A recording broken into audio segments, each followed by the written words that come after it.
ini adalah langkah penting yang melibatkan pembuatan model konseptual atau representasi visual dari arsitektur sistem dan komponen-komponen perangkat lunak. Pemodelan ini mencakup berbagai aspek seperti pengujian.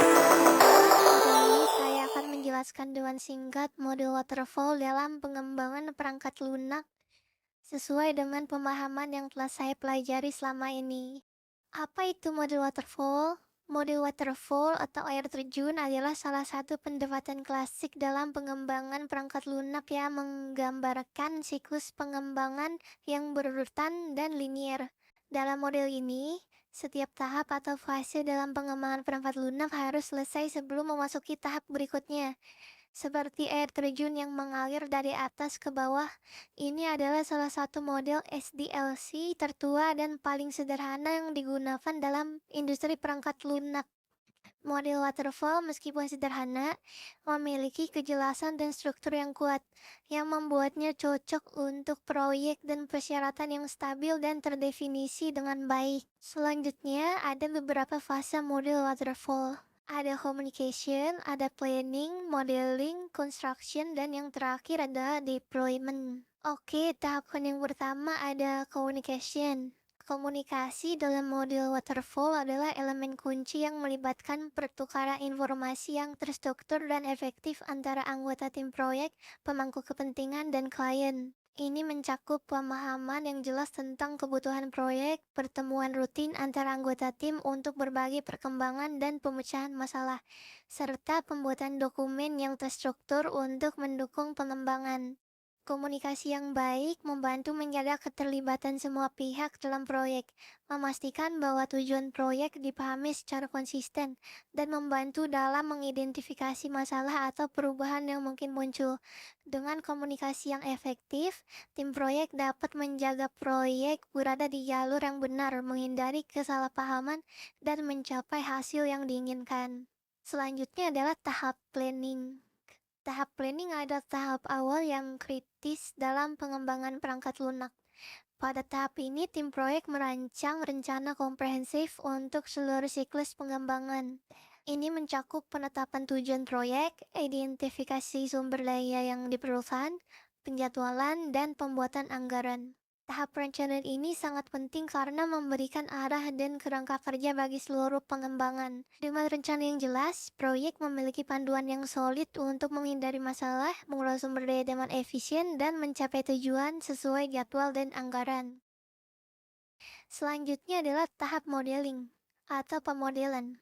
Tahap ini adalah langkah penting yang melibatkan pembuatan model konseptual atau representasi visual dari arsitektur sistem dan komponen-komponen perangkat lunak. Pemodelan ini mencakup berbagai aspek seperti pemodelan arsitektur teknis, pemodelan struktur data, dan perancangan antarmuka pengguna. Tujuannya adalah untuk menciptakan gambaran yang jelas tentang bagaimana komponen-komponen sistem akan berinteraksi dan bekerja sama. Tahap modeling ini menjadi dasar untuk tahap implementasi selanjutnya, sehingga kesalahan atau perubahan yang terlambat dapat diminimalkan. Selanjutnya adalah tahap construction. Tahap construction adalah tahap di mana konsep desain yang telah disusun sebelumnya diterjemahkan menjadi kode perangkat lunak yang sebenarnya. Tim pengembang mulai mengimplementasikan solusi perangkat lunak berdasarkan spesifikasi teknis yang telah dirancang sebelumnya. Mereka menulis kode, menguji fungsionalitas, dan mengintegrasikan berbagai komponen sistem. Tujuannya adalah untuk membangun perangkat lunak yang sesuai dengan desain, serta memastikan bahwa semua komponen beroperasi dengan baik.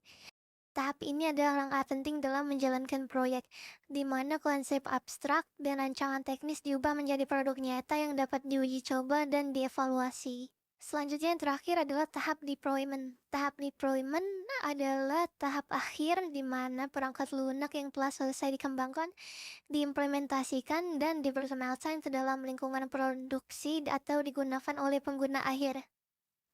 Ini melibatkan pemasangan perangkat lunak, pelatihan pengguna, dan pengujian akhir untuk memastikan bahwa perangkat lunak berfungsi dengan baik dalam kondisi operasional.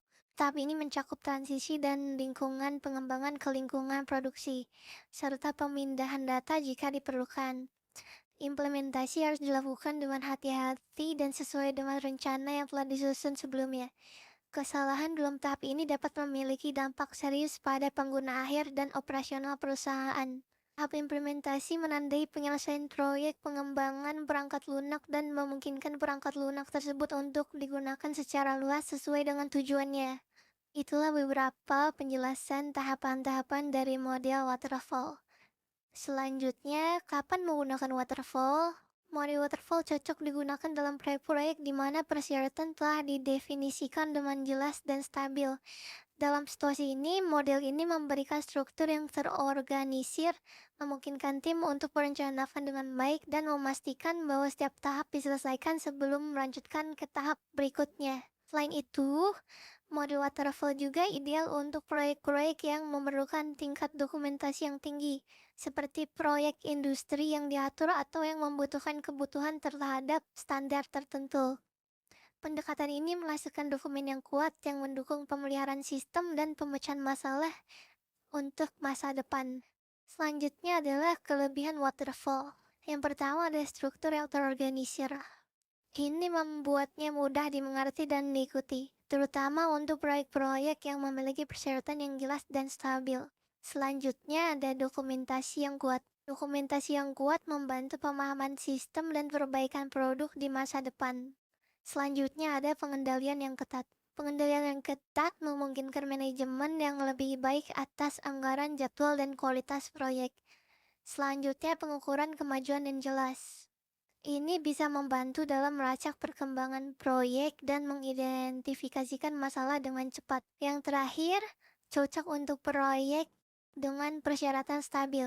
Dalam situasi seperti ini, model ini menghindari perubahan yang sering terjadi di model-model pengembangan yang lebih fleksibel. Selanjutnya adalah beberapa kekurangan dari waterfall. Nah, yang pertama, waterfall kurang fleksibel terhadap perubahan. Ketika tahap tertentu telah dimulai, sulit untuk kembali dan membuat perubahan tanpa mempengaruhi tahap-tahap berikutnya. Yang kedua, kurang cocoknya untuk proyek dengan persyaratan yang tidak jelas. Nah, model waterfall ini memerlukan persyaratan yang stabil dan terdefinisi dengan baik dari awal. Yang ketiga itu resiko identifikasi terlambat. Nah, hal ini bisa menyebabkan perubahan yang mahal dan penundaan pada proyek. Yang keempat, keterbatasan dalam pengujian. Masalah dan bug mungkin baru terdeteksi di tahap akhir, yang membuat perbaikan menjadi lebih mahal dan kompleks.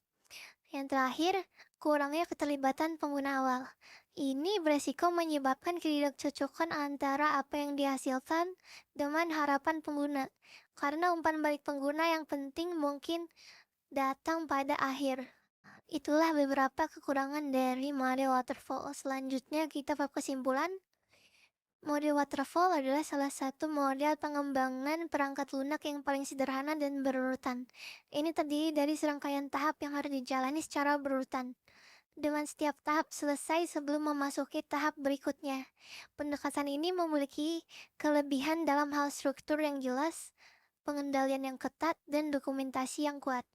Namun, model waterfall juga memiliki kekurangan, termasuk kurangnya fleksibilitas terhadap perubahan, ketidakcocokan untuk proyek dengan persyaratan yang tidak stabil, dan risiko identifikasi terlambat. Model ini juga mungkin kurang cocok untuk proyek-proyek yang memerlukan keterlibatan pengguna awal dan umpan balik yang berkelanjutan. Kesimpulannya, model waterfall adalah pendekatan yang tepat dalam situasi di mana persyaratan sangat stabil, perubahan jarang terjadi, dan risiko dapat teridentifikasi dengan baik di awal proyek. Namun, dalam proyek-proyek yang lebih dinamis, fleksibel, dan memerlukan keterlibatan pengguna yang aktif, model-model pengembangan berbasis agile mungkin menjadi pilihan yang lebih baik. Keputusan untuk menggunakan model waterfall atau pendekatan lain harus didasarkan pada karakteristik dan kebutuhan khusus dari proyek yang bersangkutan. Sekian penjelasan tentang model waterfall dari saya. Maaf apabila ada kesalahan pengucapan. Terima kasih semuanya.